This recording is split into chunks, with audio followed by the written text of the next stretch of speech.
Chers amis, merci. Merci d'abord à tous les bénévoles qui organisent et encadrent ce rassemblement. Je crois que vous pouvez les applaudir. Merci aussi à vous tous d'être en ce début d'après-midi déjà si nombreux, et vous serez encore plus nombreux tout à l'heure quand la marche commencera. Merci de ne pas vous être laissé intimider par les sirènes de la bien-pensance. Merci d'avoir compris que dénoncer la chosification de l'enfant par la PMA et la GPA nécessite de lutter contre la matrice de toutes les dérives sociétales en matière de mœurs et de bioéthique, c'est-à-dire l'avortement. Pour se donner bonne conscience, certains vous disent, certains nous disent que l'avortement est un enjeu du passé, un combat d'arrière-garde.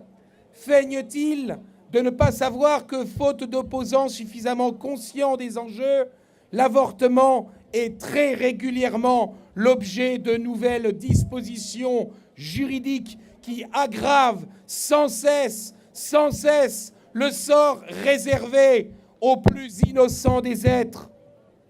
Jugez-en plutôt. La puissance publique organise l'avortement dans le service public hospitalier. Elle le banalise en n'imposant plus de strictes conditions pour le pratiquer. Suppression de la situation de détresse psychologique ou matérielle pour y recourir. C'est la loi du 4 août 2014. Suppression du délai de réflexion de 7 jours. C'est la loi du 26 janvier 2016. Le pouvoir politique publicise en faisant supporter le coût par les finances publiques. C'est la loi du 31 décembre 1982, c'est un arrêté récent du 26 février 2016. Ces dispositions violent la liberté de conscience des contribuables. Mais ce n'est pas tout. Le pouvoir politique se fait d'autant plus le promoteur de l'avortement qu'il cherche à limiter la diffusion d'informations dissuasives. La loi du 27 janvier 1993 a créé le délit d'entrave, délit qui a été étendu par la loi du 4 août 2014 à toute action visant à bloquer l'accès à l'information sur l'avortement. Quant à la loi du 21 mars 2017, elle a créé le délit d'entrave numérique. En définitive, la puissance publique légitime l'avortement et en endosse la responsabilité. Elle fait de l'addition de drames individuels une pratique collective, délibérée, sous sa responsabilité, une politique visant l'élimination d'une catégorie d'êtres précis, les enfants à naître déclarés non désirés, qui sont ainsi explicitement discriminés.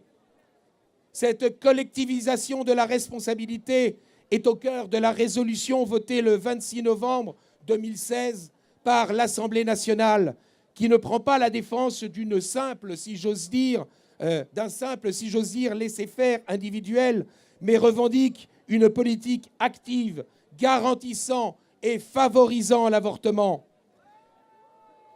La classe politique, dans sa quasi-totalité, est responsable, moralement et même juridiquement, de cette politique. Elle essaie de se donner bonne conscience en tentant de nier contre toute vraisemblance scientifique la nature humaine de l'enfant à naître.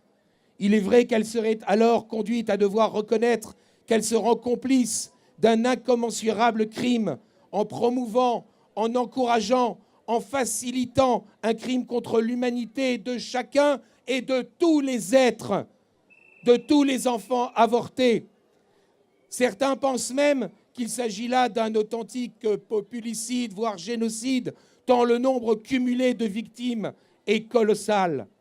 Nier l'humanité de l'enfant à naître relève du déni de réalité, car tout le patrimoine génétique fait un être unique, un être singulier, qui fait un être unique, un être singulier est présent dès la conception. L'enfant à naître est bien un être humain, un être distinct aussi bien de son père que de sa mère, un être irréductible à quiconque, y compris à celle qui, pendant un temps, le porte en son sein. Ce que l'avortement met en jeu, c'est le corps personnel de l'enfant à naître, le même corps qu'il aura toute sa vie, son propre corps dont personne n'a le droit de disposer, que personne n'a le droit de s'approprier. L'enfant à naître est le résultat de la rencontre du féminin et du masculin. Leur conjonction est indispensable pour qu'il y ait conception. Aussi, prétendre exclure les hommes du débat sur l'avortement, comme le voudraient certains féministes, relève là encore du déni du réel. Il est vrai que des mâles égoïstes et corrompus abandonnent des femmes enceintes ou leur imposent, par le crime du viol, une grossesse. Mais reporter leur responsabilité sur l'enfant, faire supporter leur culpabilité à celui qui est parfaitement innocent, cela reviendrait à ajouter à la monstruosité et au crime une autre monstruosité et un autre crime. L'enfant à naître n'est pas un agresseur. L'avortement n'est pas un acte de légitime défense, mais bien l'expression de la loi du plus fort. L'avortement punit l'enfant à naître d'exister alors qu'il est totalement innocent. Quel acte a-t-il commis qui mériterait, comme rétribution, son élimination? Aucun, aucun. Il n'a rien fait, il n'a rien demandé, pas même d'être conçu. Il est en vie, c'est tout. Et parce qu'il est le plus innocent de tous les innocents, parce qu'il est le plus sans défense de tous les sans défense, il serait permis de le mettre à mort. Il y a là plus qu'une barbarie, c'est le plus barbare de tous les totalitarismes.